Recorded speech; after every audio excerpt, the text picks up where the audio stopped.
Marvel's been having a tough time as of late. And by as of late, I mean the last 5 years.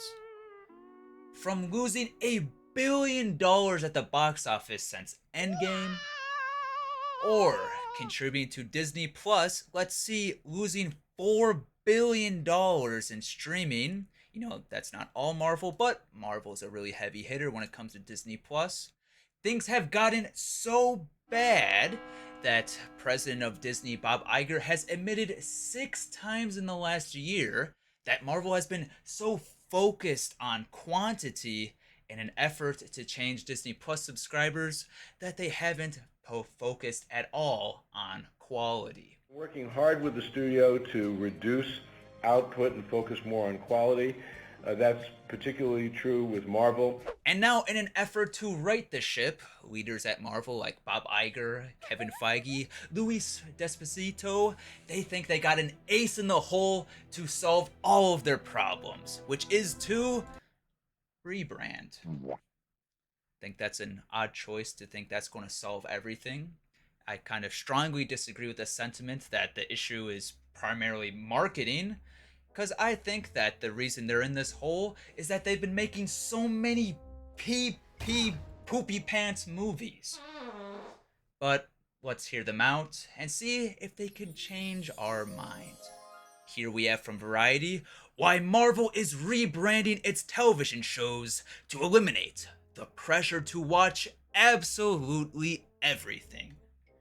And we have a big man at the head of Marvel named Brad Winderbaum, who's in charge of everything from streaming and television shows and animation at Marvel, and he comments saying that there was a lot of pressure post-Avengers Endgame on the public to feel obligated to watch absolutely everything in order to watch anything.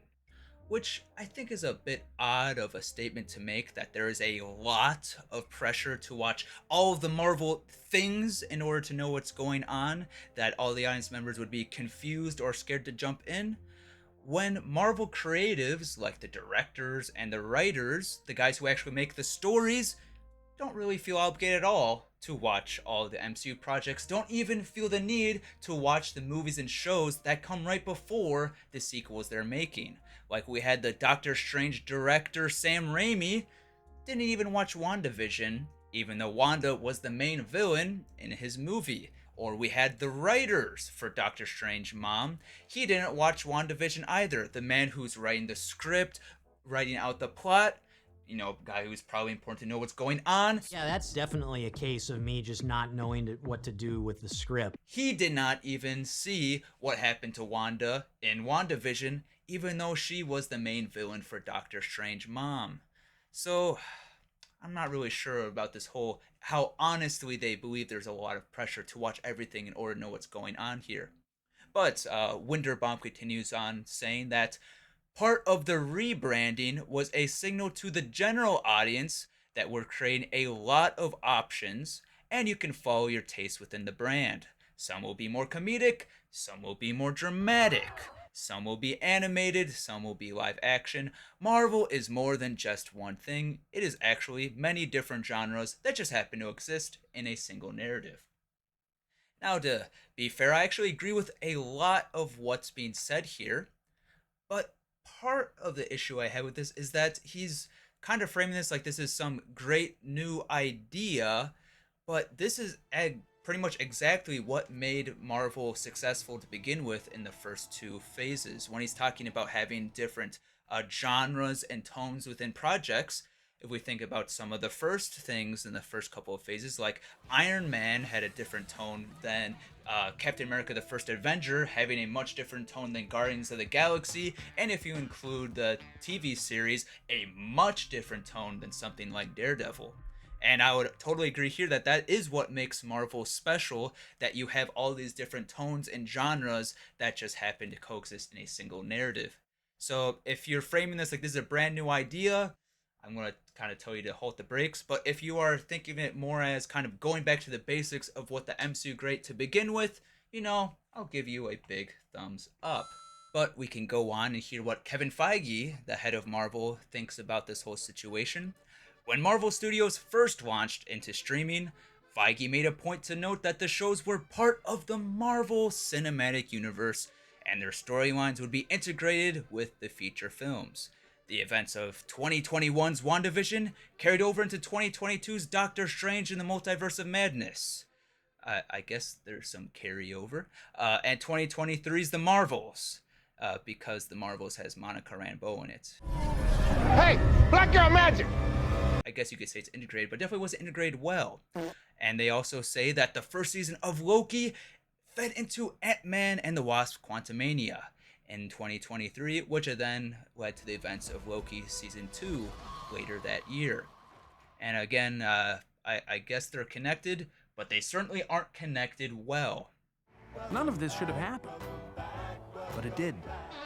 And then Variety has to say that moving forward, however, Marvel intends to de-emphasize those connections, as some audiences have come to see the 46 titles that currently make up the MCU as a barrier to entry.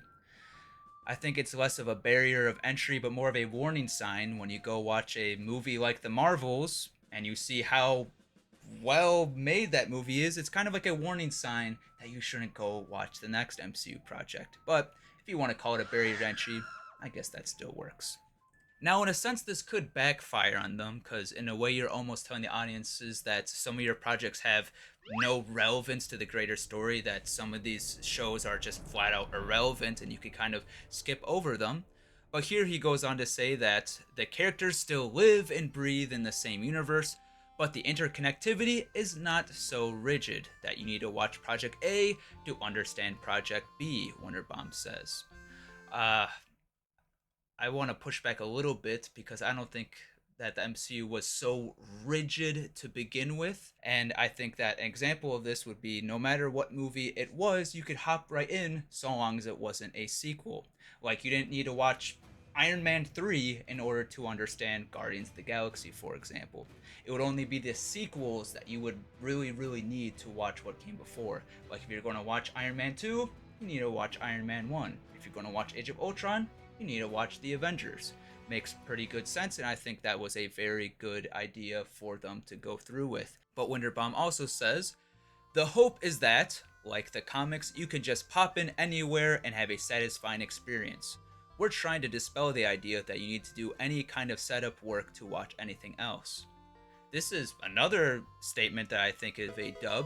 There are some comic writers that I have a lot of respect for that I hear repeating over again with Graham Nolan and Chuck Dixon. They always share that whenever they wrote a comic, even if it's 100 issues into, say, something like Batman, they wrote it with the intent of it being accessible to a first-time comic reader and putting some little elements to keep everybody up to speed. And if you look at some of the earlier Marvel stuff, they did a good job on that. And as they unveil these new logos that they think is going to help save them and carry them forward, because there's just so much market confusion when it comes to Marvel, I don't really think that changing your logo is going to fix anything and get you your $1 billion in losses back, or your $4 billion in streaming.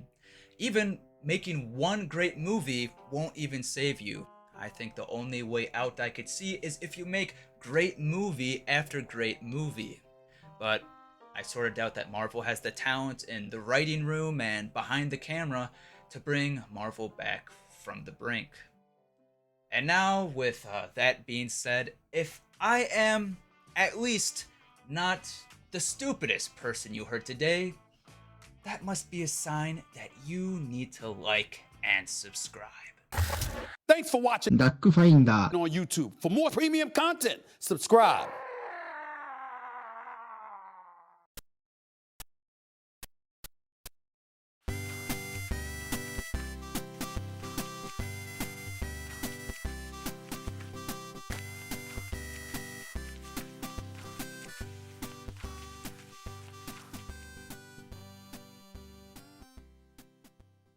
Just like the